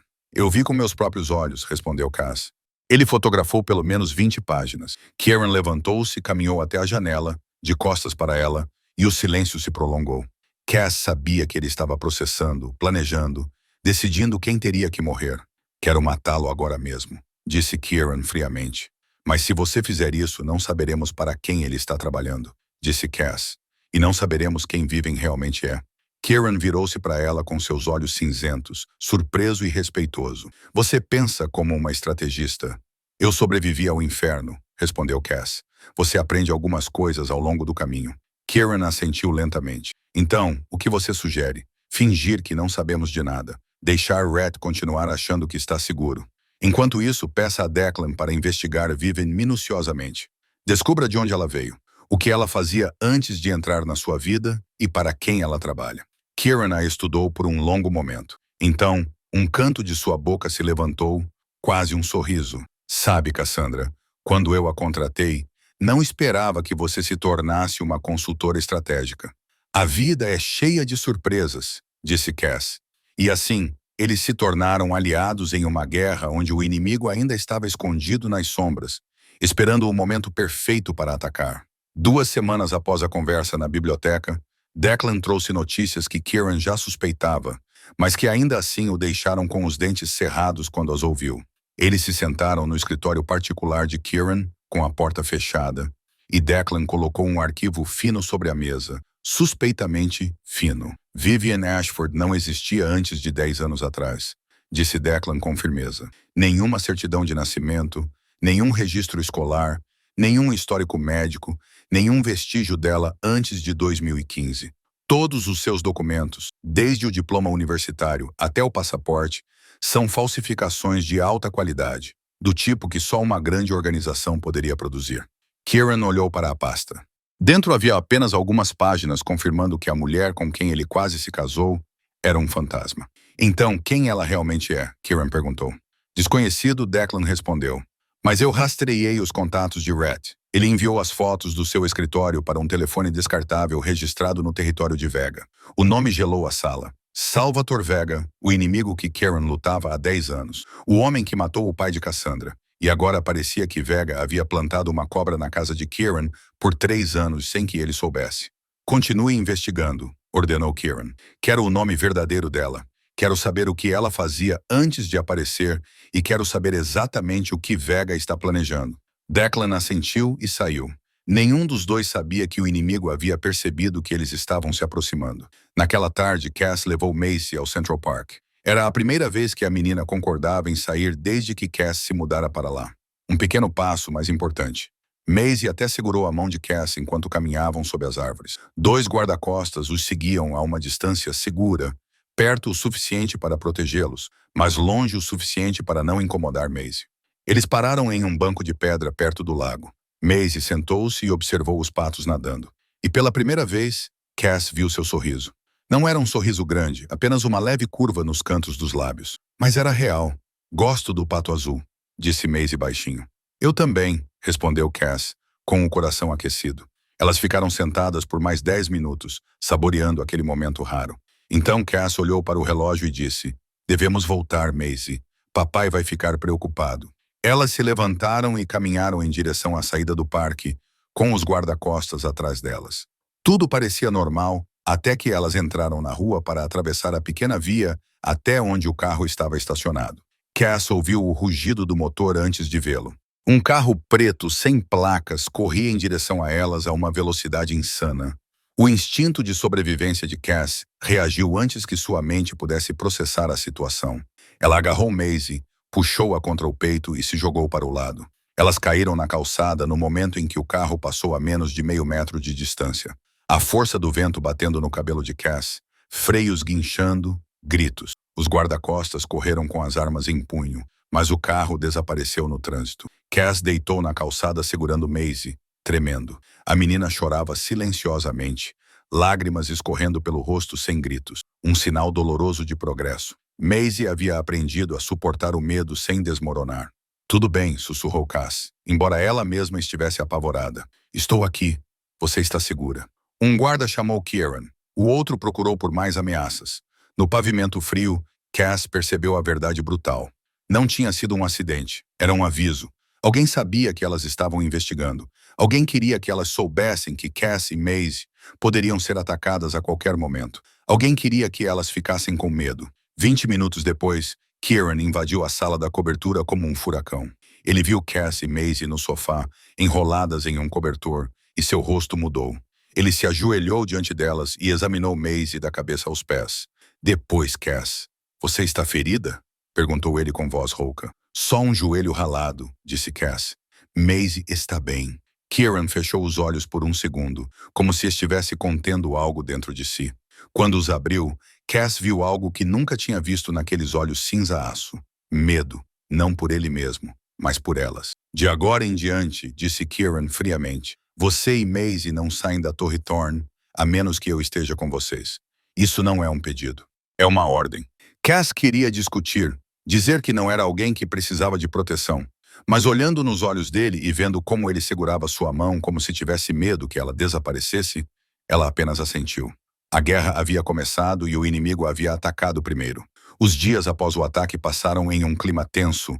A Torre Thorn se tornou uma fortaleza com o número de guarda-costas triplicado e todas as entradas monitoradas 24 horas por dia, 7 dias por semana. E Cass, gostasse ou não, ficou confinada dentro de luxuosas paredes de vidro. Ela não reclamou. Ela entendia o motivo. Mas a sensação de estar presa ainda a deixava sem fôlego, lembrando-a dos dias trancada no porão escuro do orfanato. Maisie parecia sentir a mudança. Ela se agarrava mais a Cass, recusava-se a dormir sozinha e todas as noites pedia a barraca de guardanapos. Cass nunca recusava. Ela entendia aquele medo. Ela também estava com medo. Uma semana após o ataque, perto da meia-noite, houve uma batida suave na porta de Cass. Ela abriu e encontrou Kieran parado ali, ainda com sua camisa de trabalho e a gravata afrouxada, o cabelo ligeiramente despenteado, como se tivesse passado a mão por ele várias vezes. Você não dormiu? Perguntou ele baixinho. Ainda não, respondeu Cass honestamente. Não tenho dormido bem nas últimas noites. Kieran assentiu como se já esperasse por isso. Posso entrar? Cass hesitou por um segundo. Depois se afastou. Kieran entrou e olhou ao redor do quarto. Era a primeira vez que ele entrava lá desde que ela se mudara. Seu olhar parou no desenho de Maisie emoldurado na parede. A imagem de duas figuras sob um guarda-chuva que as protegia de um dragão. Você emoldurou, disse ele, com uma voz que Cass não conseguiu decifrar. Foi o primeiro presente que Maisie me deu, respondeu Cass. É importante, disse Kieran, virando-se para ela na luz fraca. Seus olhos cinzentos não eram mais frios como aço. Estavam mais suaves, mais quentes, cheios de emoções que ele parecia não saber como lidar. Você está bem? Ele perguntou. Estou bem, de verdade, disse Cass, embora sua voz tremesse mais do que ela gostaria. É que não consigo parar de pensar no que teria acontecido se eu tivesse reagido um segundo mais devagar. Se Maisie... Ela não terminou. Não precisava. Kieran se aproximou. Ele estendeu a mão, hesitou e então gentilmente segurou a mão dela. Sua mão era quente e áspera, calejada por anos de violência. No entanto, seu toque era inesperadamente gentil. Você salvou minha filha, disse Kieran com voz rouca. Você usou seu próprio corpo para protegê-la. Você sabe o que isso significa para mim?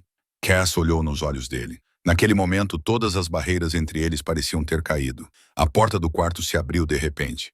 Maisie estava ali, segurando sua boneca de pano, com os olhos vermelhos por causa de um pesadelo. Mamãe, ela chamou baixinho. Cass e Kieran congelaram. Mamãe! Maisie acabara de chamar Cass. Mamãe, não irmã, não babá, mas mamãe. Cass sentiu como se tivesse levado um soco no peito. Ela soltou a mão de Kieran, ajoelhou-se e abriu os braços. Maisie correu para ela, envolvendo Cass pelo pescoço, como se tivesse medo de que ela desaparecesse. Sonhei com o carro, sussurrou Maisie. Tive medo que você se machucasse. Estou aqui, disse Cass, a palavra saindo naturalmente antes que ela pudesse impedi-la. Estou bem. Você está segura. Ela levou Maisie de volta para a cama. Fizeram a barraca de guardanapos. Maisie se enrolou ao lado de Cass e adormeceu em 10 minutos. Quando Cass voltou para o quarto, Kieran ainda estava lá esperando. Ele olhou para ela com uma expressão que ela nunca tinha visto antes. Não era o olhar de um chefe da máfia, nem o olhar de um marido falso, mas o olhar de um homem olhando para a mulher que ele queria. Você sabe, disse Kieran baixinho. Pela primeira vez em 7 anos, Maisie chamou alguém de mamãe. Cass recuou até seus ombros tocarem a parede. Kieran, você mudou tudo, ele continuou. Você entrou em nossas vidas com um guardanapo e mudou tudo. E eu não sei o que fazer com isso. Ele ficou diante dela, perto o suficiente para que ela sentisse sua respiração. Perto o suficiente para ver as pequenas cicatrizes em seu rosto que ela nunca havia notado antes. Kieran, sussurrou Cass, sem saber o que queria dizer. Ele se abaixou e a beijou. Não foi um beijo gentil. Foi o beijo de um homem que se conteve por muito tempo, ficou sozinho por muito tempo, perdeu muito e temia perder ainda mais. Seus lábios eram quentes e exigentes, mas estranhamente desesperados e vulneráveis. Cass retribuiu o beijo em um momento de fraqueza, permitindo-se sentir desejada, necessária, vista. Então a razão voltou como água fria. Ela pressionou levemente contra o peito dele e deu um passo para trás. Isso é apenas um contrato, disse ela trêmula. Você me paga. Não posso. Nós não podemos. É assim que você quer ver as coisas? Perguntou Kieran, com os olhos ainda ardentes. É assim que deve ser visto, respondeu Cass, embora seu coração gritasse o contrário. Você é um chefe da máfia. Meu pai foi morto pela máfia. Isso é loucura. Kieran olhou para ela por um longo momento, depois assentiu, deu um passo para trás e saiu sem dizer mais nada. Cass ficou sozinha na escuridão, os lábios ainda quentes pelo beijo dele, se perguntando se tinha feito a coisa certa ou cometido o maior erro da vida. 2 semanas depois daquele beijo, tudo entre Cass e Kieran ficou tenso e estranho. Eles evitavam ficar sozinhos juntos, evitavam manter o olhar um do outro por muito tempo. No entanto, cada toque acidental das mãos, cada olhar que se cruzava na mesa de jantar, tornava o ar pesado com coisas não ditas. Cass continuava dizendo a si mesma que isso era certo, manter distância, lembrar que isso era apenas um contrato, mas seu coração não a ouvia. Então Vivian atacou. O baile anual do Conselho da Máfia foi realizado em uma grande propriedade em Long Island. Era o evento mais importante do ano, onde os chefes se reuniam, negociavam e exibiam seu poder. E como esposa de Kieran Thorne, Cass era obrigada a comparecer. Ela usava um vestido azul escuro escolhido pelo estilista. Seu cabelo estava preso em um penteado elegante, e ela usava um colar de diamantes que Kieran havia colocado em sua penteadeira sem dizer nada. Ela parecia uma dama da alta sociedade. No entanto, por dentro, ela ainda era a menina órfã com sapatos rasgados, tentando não desmoronar. A noite transcorreu tranquilamente nas 2 primeiras horas. Cass ficou ao lado de Kieran, oferecendo sorrisos educados, acenando para rostos desconhecidos, forçando-se a não demonstrar medo. Então Vivian apareceu no pequeno palco no final da sala, com uma taça de champanhe na mão, sorrindo radiantemente como uma cobra prestes a atacar. Desculpem-me por interromper esta noite maravilhosa, disse Vivian, sua voz ecoando pelo microfone. Mas tenho uma informação importante para compartilhar com todos. Sobre a nova esposa de Kieran Thorne. Cass congelou. Kieran deu um passo à frente, mas Vivian foi mais rápida. Você sabe onde Cassandra Marrero morava antes de se mudar para a Thorne Tower? Perguntou Vivian docemente, sua voz como mel envenenado. Ela morava em um apartamento de propriedade de Harold Novak. E quem é Harold Novak? Apenas um dos homens mais leais de Salvatore Vega. Murmúrios se espalharam pela sala. Olhos suspeitos se voltaram para Cass. Ela se sentiu como se estivesse se afogando em um mar de rostos hostis. Ela morou naquele apartamento por 5 anos. Vivian continuou dramaticamente. 5 anos sob a vigilância de Vega. E de repente ela aparece no Gilded Serpent, se aproxima da filha de Kieran, ganha sua confiança e se torna sua esposa em poucas semanas. Você não acha isso muito coincidente? Vivian se virou e olhou diretamente para Cass, seus olhos verdes frios como gelo. Você é uma espiã, Cassandra Marrero. Você foi colocada por Vega para destruir Kieran Thorne por dentro. E eu tenho provas. Ela levantou uma pasta e a jogou no chão, aos pés de Cass. Papéis se espalharam. Fotos do antigo apartamento de Cass. Registros sobre Novak. Registros de Novak se reportando a Vega. Isso não é verdade, gritou Cass, sua voz quebrando em desespero. Eu não sei quem é Novak. Eu só aluguei o apartamento dele. Não sei nada sobre Vega, mas ninguém a ouviu. A sala estava cheia de suspeitas e desprezo. Até Declan a observava com cautela, a mão já pousada na arma. Cass virou-se para Kieran, procurando confiança, alguém que a apoiasse. Ele ficou ali sem expressão, os olhos cinzentos e indecifráveis. Naquele momento, Cass sentiu o coração partir-se. Karen, sussurrou ela. Ele não respondeu. Olhou para ela por um longo momento, depois virou-se para Declan. Encontre Novak. Traga-o para o porão agora. Então ele se afastou, deixando Cass sozinha em meio a sussurros e dedos apontados. Ela nunca se sentira tão sozinha. 3 horas depois, no porão da Thorn Tower, Harold Novak ajoelhou-se no concreto frio, com sangue escorrendo do nariz e da boca. Kieran estava diante dele, com as mangas arregaçadas e manchas de sangue nos antebraços. Declan observava em silêncio do canto. Vou perguntar uma última vez, disse Kieran friamente. Ela sabia? Novak tossiu sangue tremendo. Não, ela não sabia de nada. Juro. Vega me ordenou que a monitorasse desde que ela saiu do orfanato. Eu só tinha que relatar sobre a vida dela, garantir que ela não saísse da cidade. Ela nunca soube. Por que Vega se importava com ela? Perguntou Kieran. Novak hesitou. Kieran lhe deu um soco. Por quê? Por causa do pai dela. Novak gritou. Thomas Marrero. Ele era o policial que reuniu provas contra Vega há 18 anos. Vega o matou, mas nunca encontrou as provas. Ele achava que Marrero poderia tê-las escondido em algum lugar. E sua filha poderia saber. Então ele a vigiou durante toda a vida, esperando para ver se ela o levaria até elas. Kieran ficou imóvel. Cass foi vigiada por 18 anos sem saber. Sua vida não era destino. Era um tabuleiro de xadrez no qual ela nunca soube que estava. Ela é inocente, disse Kieran. Não era uma pergunta, mas uma declaração. Inocente. Novak acenou freneticamente com a cabeça. Ela é apenas uma garota tentando sobreviver. Ela não sabe nada sobre Vega, sobre mim, sobre nada disso. Kieran se virou e saiu do porão.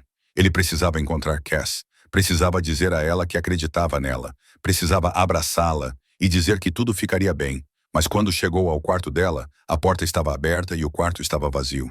Cass estava encolhida no canto do quarto de Maisie, segurando a criança adormecida, lágrimas silenciosas escorrendo pelo rosto. Ele entrou e se ajoelhou diante dela. Agora eu sei a verdade, disse Kieran gentilmente. Você é inocente. Você é uma vítima. Você foi uma vítima durante toda a sua vida. Cass olhou para cima com os olhos vermelhos. Durante toda a minha vida, ela sussurrou com a voz embargada. Toda a minha vida foi uma mentira. Eu achava que era livre, mas nunca fui. Kieran pegou a mão dela e a segurou com força. Vou destruir o mundo de Vega por você. Eu juro. Depois daquela noite, Kieran tornou-se quase obsessivamente protetor com Cass. Ele dobrou a segurança ao redor dela, recusou-se a deixá-la ir a qualquer lugar sozinha e passou muito mais tempo em casa do que no escritório. Mas havia uma reunião que ele não podia evitar. O Conselho de Chefes exigiu uma sessão de emergência em Chicago para discutir as acusações de Vivian e decidir o futuro da aliança. Se Kieran não aparecesse, eles tratariam isso como uma admissão de culpa. Ele tinha que ir. Na manhã da sua partida, Kieran ficou parado na porta do quarto de Maisie, observando Cass ler para ela. Cass olhou para cima, encontrou o olhar dele e viu a profunda preocupação em seus olhos cinzentos. Voltarei assim que puder, disse Kieran. Declan ficará com você e Maisie. Não saiam da cobertura por nenhum motivo. Cass assentiu. Ficaremos bem. Kieran hesitou. Depois deu um passo à frente e beijou a testa de Maisie. A menina sorriu e envolveu seus braços em volta do pescoço dele. Então ele olhou para Cass e, por um momento, ela pensou que ele poderia beijá-la também. Em vez disso, ele apenas apertou seu ombro gentilmente e se afastou. Ela observou até as portas do elevador se fecharem, com uma forte sensação de inquietação pressionando seu peito sem motivo aparente. Aquela noite passou normalmente. Cass alimentou Maisie, leu para ela e montou a barraca de toalhas como de costume. Maisie adormeceu às 8 horas, ainda segurando sua boneca de pano. Cass sentou-se ao lado da cama por um tempo, ouvindo sua respiração constante, depois voltou para o seu quarto. Ela não sabia que aqueles eram os últimos minutos de paz antes da tempestade. Às 22 horas, o sistema de segurança da Thorn Tower parou de funcionar. As luzes piscaram e se apagaram. As câmeras pararam. As fechaduras eletrônicas se desativaram. Tudo em 3 segundos. Cass estava lendo quando a escuridão caiu. Ela pulou da cama. Seus instintos de sobrevivência gritavam. Algo estava terrivelmente errado. Ela correu em direção ao quarto de Maisie, mas antes de chegar lá, as portas do elevador se abriram.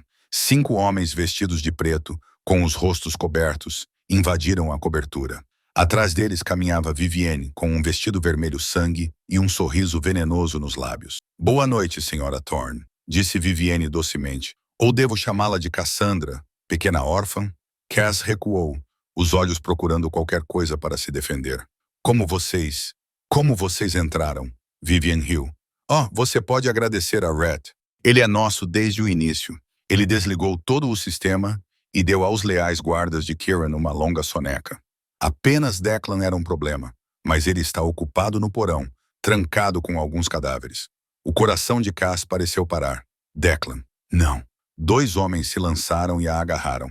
Ela lutou, chutou, arranhou, mas eles eram muito fortes. Eles a amordaçaram e amarraram suas mãos atrás das costas. A criança, ordenou Vivienne, apontando para o quarto de Maisie. Não, não, não, Cass gritou por trás da mordaça, lutando descontroladamente, impotente, vendo um homem entrar no quarto de Maisie e arrastar a criança para fora. Maisie acordou aterrorizada e começou a gritar, o som agudo rasgando a escuridão. Ela chutou e arranhou, mas ele apenas apertou seu aperto. Deus, faça isso parar. Vivienne sussurrou, cobrindo os ouvidos. Esse barulho é insuportável. Ela tirou uma seringa com um líquido transparente da bolsa e jogou para Rhett, que saiu das sombras com um sorriso malicioso. Coloque-a para dormir. Não suporto esse barulho. Rhett avançou em direção a Maisie com a seringa. Cass lutou com mais força, tentando gritar um aviso através da mordaça. Ela não podia deixar que machucassem Maisie. Ela não podia. Espere, disse Vivienne, sinalizando para ele parar. Ela se colocou na frente de Cass e se abaixou para olhar nos olhos dela com fascínio doentio. Sabe, Cassandra, esperei por este momento por muito tempo. 3 anos. 3 anos fingindo ser a amante devotada de Kieran Thorne, esperando para tomar tudo. Então você apareceu e arruinou tudo em uma noite com um guardanapo idiota. Ela agarrou o queixo de Cass, as unhas cravando-se em sua pele. Mas tudo bem, o plano só muda um pouco. Em vez de casar com Kieran e roubar por dentro, vou usar você e a garota para forçá-lo a entregar tudo. Então Vega vai matá-lo. E você? Ela inclinou a cabeça pensativamente. Você vai morrer lenta e dolorosamente. Eu mesma vou garantir isso. Ela se endireitou e acenou com a mão. Leve-os e Rhett. Se a garota não ficar quieta, injete-a, não me importo. Eles foram arrastados para dentro do elevador, descendo até a garagem e empurrados para dentro de uma van preta sem identificação. Maisie ainda gritava, tentando alcançar Cass, mas eles foram mantidos separados. Cass só podia olhar para ela através das lágrimas, tentando enviar uma mensagem. Estou aqui. Você estará segura. Eu vou te proteger, mesmo que eu morra. A van dirigiu pela noite durante quase 1 hora antes de parar. Eles foram arrastados para fora e jogados em um armazém abandonado nos arredores. O interior era frio e úmido, iluminado por algumas lâmpadas amarelas fracas. Maisie havia parado de gritar de exaustão, mas tremia incontrolavelmente, com os olhos vazios, entrando no estado de apagamento que Cass conhecia muito bem. Amarre a garota à cadeira, ordenou Vivienne, e vigie a garçonete. Não deixe ela tentar nada. Eles amarraram Maisie a uma velha cadeira de madeira. Ela não resistiu, apenas sentou como uma boneca quebrada, olhando para o nada. Cass foi jogada no chão em frente a ela, com as mãos ainda amarradas e a mordaça removida. Vivienne sentou em uma cadeira de frente para elas, pegou o telefone e discou. Kieran Thorne, disse ela quando ele atendeu triunfante. Tenho sua esposa e sua filha. Se quiser vê-las vivas novamente, sabe o que fazer. Ela desligou e sorriu para Cass. Agora vamos esperar e rezar para que seu Kieran a ame o suficiente para abrir mão de seu império. Cass olhou para os olhos vazios de Maisie e jurou que a tiraria dali, não importasse o custo. O tempo passava lentamente como um pesadelo sem fim. Cass não sabia há quanto tempo estavam presas no armazém. Talvez 1 hora, talvez 3. Ela só sabia que precisava agir antes que fosse tarde demais. Ela estudou o ambiente ao seu redor, memorizando cada detalhe. O armazém parecia ter sido um antigo escritório de fábrica. Em um canto, havia uma grande mesa de madeira com várias garrafas de bebidas alcoólicas e um pesado cinzeiro de cristal. Um isqueiro Zippo prateado estava ao lado deles. Contra a parede oposta, havia um velho telescópio de latão, provavelmente uma sobra decorativa de quando a fábrica ainda funcionava. Vivian estava sentada no canto mais distante, ao telefone, discutindo transferências de dinheiro e bens. Rhett ficava de guarda com uma arma na mão, mas estava distraído, olhando para o celular repetidamente. Apenas um outro homem permanecia na sala, posicionado perto da porta. Cass olhou para Maisie. A criança ainda estava sentada imóvel na cadeira, mas seus olhos não estavam mais vazios. Ela estava olhando para Cass, e naquele olhar havia algo que Cass reconheceu. Confiança. Maisie estava esperando que Cass fizesse algo, e Cass não iria decepcioná-la. Nas últimas horas, Cass vinha esfregando silenciosamente a corda que amarrava suas mãos a um pedaço de metal afiado no chão do armazém. A corda estava desgastada e com um puxão forte, ela poderia se libertar. Mas ela precisava do momento perfeito. Ela olhou para a mesa perto de Maisie e acenou levemente com a cabeça. Debaixo da mesa, Cass avistou um pequeno botão vermelho. Ela não tinha certeza do que era, mas parecia um antigo alarme de emergência de fábrica. Se ainda funcionasse, poderia acionar o sistema de incêndio ou, pelo menos, criar ruído suficiente para distraí-los. Maisie seguiu o olhar de Cass, viu o botão vermelho e acenou levemente com a cabeça. Quase imperceptível, ela entendeu. Vivian encerrou a ligação e caminhou em direção a elas com um sorriso triunfante. Boas notícias. Kieran concordou em entregar o controle de todo o seu império em troca de vocês duas. Ele está a caminho. Ela se inclinou em direção a Cass. Viu? Ele realmente te ama. Que patético. O amor torna as pessoas fracas. Então Vivian se virou para Rhett. Prepare-se. Quando Kieran chegar, mate-o primeiro, depois mate essas duas. Não. Cass gritou e puxou seus braços. A corda se rompeu. Ela se lançou sobre a mesa, pegou uma garrafa e a jogou no ar acima da cabeça de Rhett. Ele olhou para cima instintivamente, distraindo-se por um segundo. Era tudo o que Cass precisava. Ela agarrou o pesado cinzeiro de cristal e o arremessou com toda a sua força. Ele cortou o ar com precisão perfeita e estilhaçou a garrafa no ar. A bebida alcoólica espirrou sobre Rhett, da cabeça ao peito. Cass agarrou o zipo, acendeu-o e jogou. A chama encontrou o álcool e Rhett explodiu como uma tocha viva. Ele gritou, cambaleou, deixou cair a arma e arranhou o rosto e o peito em chamas. O cheiro de carne queimada encheu o armazém. Agora, Maisie! Gritou Cass. Maisie não hesitou. Ela deslizou da cadeira, rastejou para debaixo da mesa e bateu com a mão no botão vermelho com toda a força de uma criança de 7 anos. O alarme soou. Os sprinklers foram acionados, espalhando água por todo o armazém. O guarda na porta entrou em pânico e fugiu no meio do caos. Vivienne gritou de raiva e se lançou sobre a arma caída. Cass atacou. Elas colidiram no chão encharcado, rolando, socando, arranhando. Vivienne era mais forte do que Cass esperava, impulsionada pela loucura e pelo ódio. Ela agarrou o cabelo de Cass e puxou com força, depois a imobilizou, com as mãos apertando sua garganta. Sua maldita garçonete! Gritou Vivienne com o rosto contorcido de raiva, água escorrendo por ele. Eu tinha tudo. Eu ia ser rainha. Você arruinou tudo. Cass não conseguia respirar. Ela arranhou as mãos e o rosto de Vivienne, mas não conseguiu se libertar. Sua visão ficou embaçada. Luzes dançavam diante de seus olhos. Ela estava morrendo. Então, atrás de Vivienne, uma pequena figura apareceu. Maisie. A criança segurava o pesado telescópio de latão com as duas mãos. Seu rosto estava encharcado com chuva artificial e lágrimas. Mas seus olhos eram mais duros do que qualquer criança de 7 anos deveria ter. Ela não gritou. Ela não chorou. Ela balançou o telescópio com toda a força de seu pequeno corpo. Clang! O metal bateu no osso como um sino. O telescópio atingiu a nuca de Vivienne com uma força chocante. Os olhos de Vivienne reviraram. Seu aperto afrouxou. Ela desmaiou, inconsciente, com sangue escorrendo do couro cabeludo. Cass ficou ofegante, puxando ar para os pulmões como alguém que foi resgatado de um afogamento. Cada respiração ardia, mas ela estava viva. Ela estava viva. Maisie largou o telescópio. Ele caiu no chão com um barulho metálico. Ela olhou para as mãos trêmulas, como se não acreditasse no que tinha feito. Cass rastejou até ela e a puxou para perto, segurando-a como se ela pudesse desaparecer. Ela pegou o guardanapo de linho que sempre carregava, o mesmo da primeira noite no Gilded Serpent, e o colocou sobre as duas. Hora da tenda! Sussurrou Cass com voz rouca. Sob o pano encharcado, em meio ao alarme estridente, à fumaça e ao fedor de Rhett gemendo no canto, ao corpo inconsciente de Vivian no chão, Maisie pressionou a cabeça contra o peito de Cass e soluçou. Eu estava com tanto medo, mamãe. Eu também, disse Cass entre lágrimas. Mas você foi muito corajosa. Você me salvou. Elas ficaram sentadas juntas sob um pano molhado, esperando que alguém viesse tirá-las daquele inferno. Tiros ecoaram do lado de fora do armazém.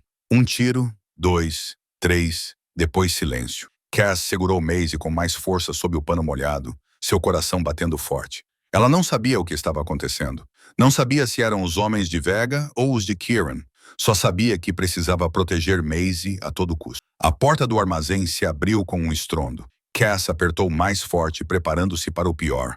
Então ela ouviu aquela voz. Cass Maisie. Kieran. Ela levantou a ponta do pano e o viu parado na porta, arma na mão, camisa manchada de sangue, olhos cinzentos varrendo a sala caótica com o foco selvagem de um animal procurando sua matilha.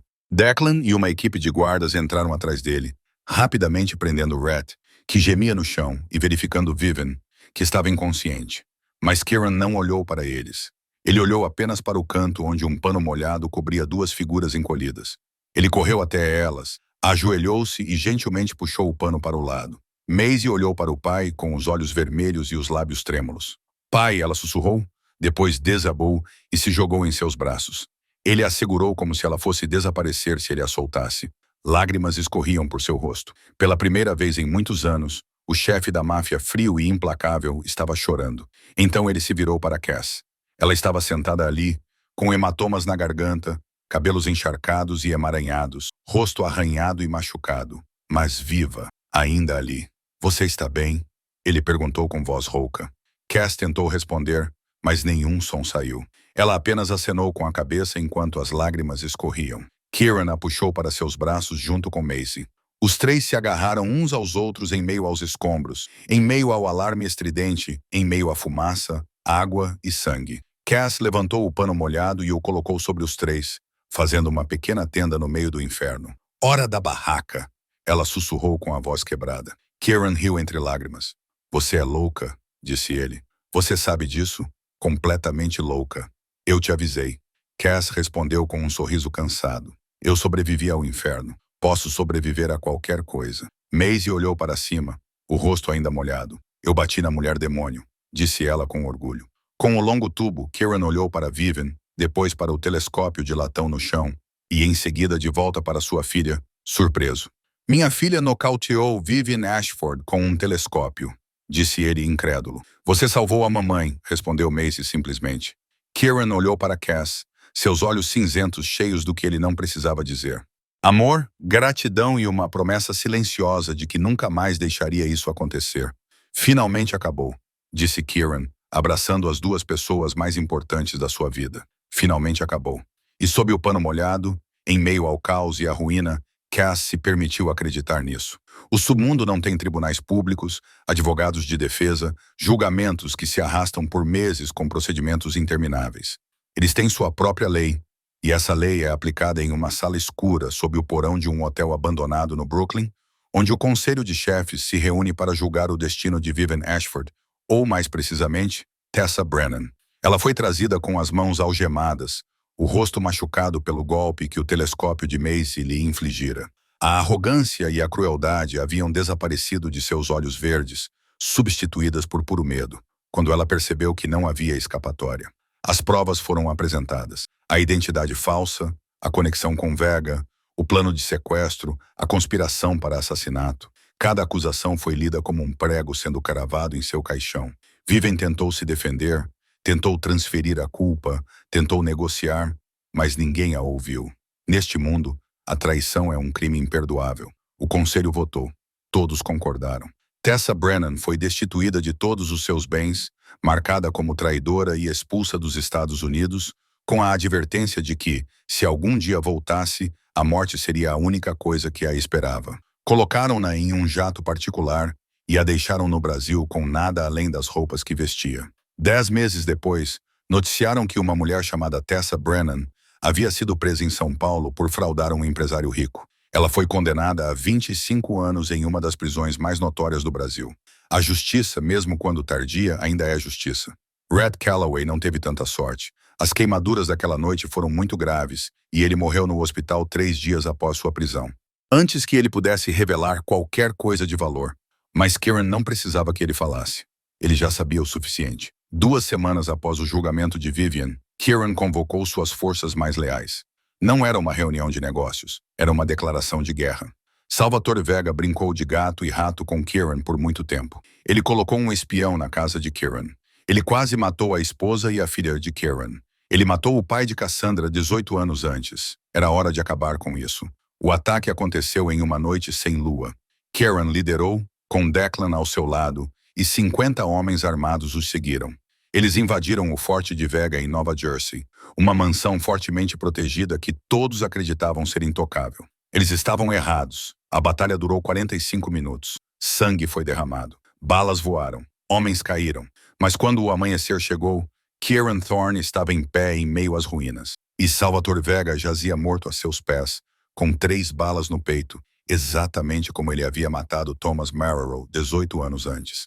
A juíza Cass não estava lá naquela noite. Ela estava em casa com Maisie, esperando com medo e ansiedade. Quando Kieran voltou na manhã seguinte, com a camisa manchada de sangue, o rosto machucado, mas vivo, ela correu para ele e o abraçou como se ele pudesse desaparecer. Acabou, disse Kieran, exausto, mas aliviado. Vega está morto. Seu pai foi vingado. Cass não disse nada. Ela que apenas chorou, as lágrimas que havia contido por 18 anos finalmente liberadas. Ela chorou por seu pai, por sua mãe, pela menina de 10 anos que perdeu tudo em uma noite. E ela chorou porque finalmente, depois de todos aqueles anos, alguém se importou o suficiente para vingá-los. Antes de partirem para casa naquela manhã, Kieran entregou a Cass um pequeno livro-razão desgastado. Ele informou-a calmamente que Marcus Webb tinha sido localizado numa cidade costeira e que cada centavo dos $80 mil que ele roubou tinha sido recuperado. O homem nunca mais seria uma ameaça para ninguém. A voz de Kieran era fria e definitiva, garantindo que a última sombra do passado de Cass tinha sido apagada.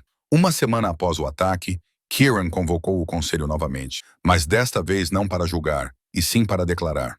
Estou me retirando das operações ilegais, disse Kieran, diante dos chefes mais poderosos da Costa Leste. O Império Thorne passará a se dedicar a negócios legítimos. Imóveis, investimentos, caridade, sem mais drogas, sem mais armas, sem mais derramamento de sangue. A sala ficou em silêncio. Alguns trocaram olhares céticos. Um membro idoso do conselho levantou-se com o rosto corado. Thorne, você não pode fazer isso. Você vai enfraquecer todos nós. Você vai... Eu posso, interrompeu Kieran, com a voz fria como aço. E eu vou. Aqueles que concordarem podem ficar e cooperar. Aqueles que não concordarem... Ele olhou ao redor da sala com os olhos cinzentos, cheios de ameaça. Podem sair agora. Mas lembrem-se de que Vega também pensou que poderia se opor a mim. Ninguém falou. Ninguém saiu. E assim Kieran Thorne começou a reescrever seu legado. Não com sangue e armas, mas com as decisões certas para as pessoas que amava. 2 meses se passaram desde a morte de Vega. 2 meses de paz que Cass nunca conhecera em seus 28 anos de vida. Não havia mais ameaças à espreita nas sombras. Não havia mais inimigos observando cada movimento seu. Vivian estava apodrecendo em uma prisão brasileira. Vega estava morto e a Thorne Tower, pela primeira vez, parecia realmente um lar, mas era exatamente por isso que Cass sabia que era hora de partir. Ela estava em seu quarto, com a pequena mala aberta sobre a cama, dobrando cada peça de roupa, uma por uma. Ela não levou os vestidos caros que Kieran havia comprado para ela. Levou apenas o que havia trazido consigo, suas roupas velhas e gastas, o guardanapo de linho desgastado e o primeiro desenho que Maisie lhe dera. Aquele com 2 figuras esquemáticas sob um guarda-chuva protegendo um dragão. O contrato havia terminado. Na verdade, havia terminado há muito tempo. 6 meses se passaram, o dobro do prazo original, e Cass não tinha mais motivos para ficar. O perigo havia passado. Kieran não precisava mais de uma esposa falsa para enganar o conselho. Maisie havia feito um enorme progresso, e agora podia ser cuidada por um tutor de verdade, alguém com credenciais e treinamento adequados. Não uma órfã com apenas um diploma do ensino médio e habilidades de sobrevivência. Ela deveria ir. Ela precisava ir porque, se ficasse mais um dia, nunca seria capaz de partir. Declan disse, você chamou um serviço de mudanças. A voz de Kieran veio da porta, fazendo Cass se assustar. Ela se virou e o viu encostado na moldura. Olhos cinzentos fixos nela com uma expressão que ela não ousava interpretar. Ele não estava usando seu terno habitual. Apenas uma camisa branca sem gravata, com as mangas arregaçadas. Ele parecia cansado, mas também mais tranquilo do que nunca, como se o peso de muitos anos finalmente tivesse sido tirado.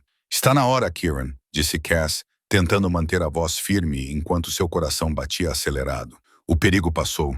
Você não precisa mais de um guarda-costas. Você pode contratar um tutor de verdade para Maisie, alguém qualificado. Não você, interrompeu Kieran, entrando na sala. Não a mulher que salvou minha filha no restaurante. Não a mulher que a ensinou a confiar novamente. Não a mulher que usou seu próprio corpo para protegê-la quando um carro veio em alta velocidade em nossa direção. Não a mulher que lutou contra Vivian com uma garrafa e um cinzeiro para protegê-la. Cass se virou, incapaz de encará-lo. Eu era apenas uma transação. Você precisava de estabilidade. Eu precisava de dinheiro para Theo. O contrato está cumprido. O contrato era de 6 meses, disse Kieran, aproximando-se. Você está aqui há quase 1 ano. Fiquei tempo demais, disse Cass, pegando a mala. Vou voltar para Queens. Vou terminar meu curso de enfermagem. É o melhor para todos. Ela tentou passar por ele, mas Kieran bloqueou seu caminho. Ele pegou a mala da mão dela e a colocou no chão. Desmantelei o antigo conselho, disse ele de repente. Cass congelou, surpresa. O quê? Aqueles que só se importavam com as aparências, aqueles que viam Maisie como uma mancha a ser escondida. Eu me livrei deles. Estou reconstruindo tudo do zero, legítimo, limpo, e quero dedicar meu tempo ao que realmente importa. Ele tirou uma folha de papel dobrada do bolso. Maisie desenhou isso esta manhã. Cass pegou o papel com as mãos trêmulas. Ela o desdobrou e viu um desenho infantil feito a lápis de cera, desajeitado, mas comoventemente claro. 3 bonecos palitos juntos. O mais alto com cabelo preto curto, um mais baixo com cabelo preto comprido e o mais pequeno com cabelo preto encaracolado. Estavam debaixo de um grande guarda-chuva azul e por cima dele, em vez de um dragão cuspidor de fogo, havia um sol amarelo brilhante. Por baixo do desenho, com a caligrafia trêmula de uma criança de 8 anos, a Maisie tinha escrito uma única palavra: família. As lágrimas transbordaram dos olhos da Cass. Kieran, eu não posso. As pessoas vão falar. Dirão que sou apenas uma caçadora de fortunas como Vivian. Dirão que a garçonete seduziu o chefe da máfia. Deixe-os falar, disse Kieran, aproximando-se, levantando o rosto dela com as 2 mãos, seus polegares gentilmente enxugando suas lágrimas. Deixe-os falar enquanto vivemos. Não me importo com o mundo, Cass. Só me importo que esta casa era um túmulo antes de você entrar. Só me importo que minha filha não chamou ninguém de mãe por 7 anos até conhecer você. Só me importo que todas as manhãs, quando acordo, a primeira coisa que quero é ver você. Sua voz baixou, pesada com sentimentos que ele reprimiu por muito tempo. Se você for embora, a luz se apagará novamente, Cass. E não tenho certeza se consigo viver na escuridão novamente. Cass olhou nos olhos cinzentos, outrora frios e implacáveis, agora cheios apenas de sinceridade e saudade. Ela pensou em todas as razões pelas quais deveria ir embora. O passado, a diferença entre eles, o que as pessoas diriam. Então pensou em Maisie chamando-a de mãe, nas noites sob a barraca de toalhas, na segurança que sentia ao lado de Kieran, no lar que nunca teve e que agora estava pronto para recebê-la. Não quero que a luz se apague, ela sussurrou. Kieran se abaixou e a beijou.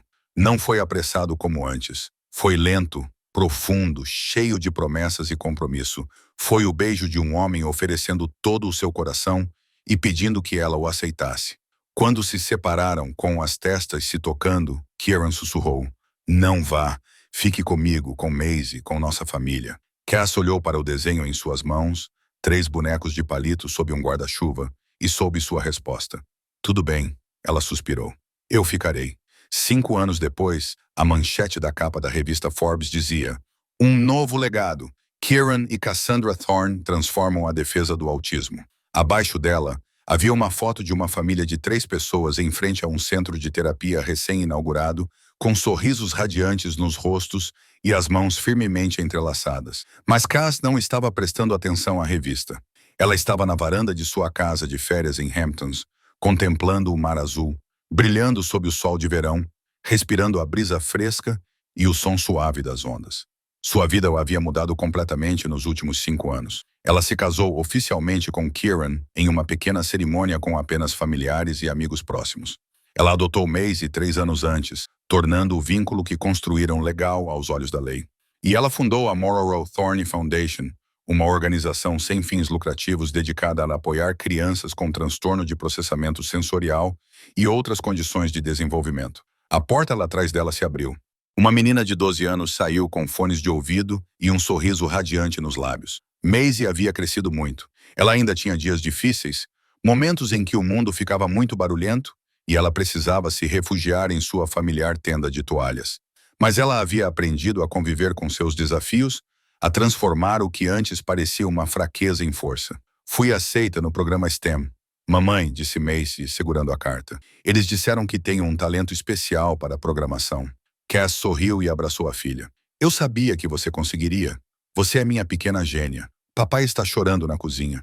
Maisie acrescentou em seu tom seco de sempre. Ele está fingindo fazer panquecas, mas eu o vi enxugando os olhos. Cass riu e entrou. Na cozinha, Kieran estava em frente ao fogão, virando panquecas desajeitadamente enquanto tentava enxugar os olhos com um pano de prato. Ele havia mudado muito em 5 anos. Ainda poderoso e formidável, mas sua frieza havia sido substituída por calor. E os olhos cinzentos, antes cheios de escuridão, agora brilhavam sempre que ele olhava para a esposa e a filha. No balcão, Theo estava roubando mirtilos, saudável e cheio de vida. A cirurgia 5 anos antes tinha sido um sucesso total. E agora ele se formara em engenharia de software, trabalhava para uma grande empresa de tecnologia e morava em seu próprio apartamento em Manhattan. Mas todo fim de semana, ele ainda voltava para casa. De volta para a família, de volta para a irmã que sacrificou tudo para que ele pudesse ter essa vida. Karen viu Cass e sorriu. Um sorriso destinado apenas a ela. Ela foi aceita, disse ele com voz embargada. Nossa filha foi aceita no programa STEM. Eu sei, respondeu Cass, envolvendo seus braços em torno da cintura dele por trás e descansando a cabeça nas costas dele. Estou muito orgulhosa dela. E eu também estou orgulhoso de você, disse Kieran, virando-se, levantando o queixo dela e beijando-a suavemente. Ainda te devo pelo suéter de cachemir que você estragou na nossa primeira noite, disse ele, relembrando uma memória de muito tempo atrás. Coloque na minha conta, disse Cass, piscando. Maisie entrou na cozinha, viu seus pais se abraçando e fingiu fazer uma careta. Vocês dois poderiam parar de ser carinhosos na minha frente? Tenho apenas 12 anos. Toda a família riu. Essa era a vida que eles haviam construído. Não com base na perfeição, mas na compreensão. Não com base em grandes promessas, mas em pequenos momentos de presença e carinho. Eles haviam aprendido que o amor não é a voz mais alta. O amor é sentar-se juntos em silêncio sob um guardanapo até que o mundo pareça seguro novamente. E no final, a garçonete de sapatos gastos não serviu apenas ao chefe da máfia. Ela o salvou. Ele a salvou. E juntos eles construíram uma família a partir das cinzas do passado. Esta é a história de como um ato de bondade, um pouco de coragem e um guardanapo mudaram o destino de 3 vidas para sempre. Ela nos lembra de nunca subestimar a pessoa que serve seu café, porque ela pode ser a pessoa mais forte da sala. Isso nos ensina que família nem sempre são aqueles que compartilham seu sangue, mas aqueles que estão dispostos a ficar ao seu lado quando o mundo se torna muito barulhento. E o mais importante, isso nos mostra que não importa o quão doloroso seja o passado, não importa o quão difícil a vida se torne, sempre há esperança para um amanhã melhor. Se formos corajosos o suficiente para abrir nossos corações e confiar. Se você gostou desta história de amor, redenção e família, curta e compartilhe este vídeo com seus entes queridos. Não se esqueça de se inscrever e ativar as notificações para não perder mais histórias comoventes todos os dias. Como essa história te fez sentir? Você já teve um momento na vida em que um pequeno ato de gentileza mudou tudo? Ou alguém apareceu em sua vida como Cass apareceu na vida de Kieran e Maisie, trazendo luz a um lugar que antes era apenas escuridão? Compartilhe conosco nos comentários abaixo. Adoraríamos ouvir as histórias que vêm do fundo do seu coração, as experiências reais que tocaram sua alma. Agradecemos sinceramente por passar seu tempo conosco do início ao fim. Desejamos a todos vocês que estão assistindo boa saúde, uma vida alegre e dias cheios de paz e felicidade. Lembrem-se de que, por mais difícil que a vida se torne, há pessoas que se importam com vocês e vocês merecem ser amados. Até breve e nos vemos no próximo vídeo.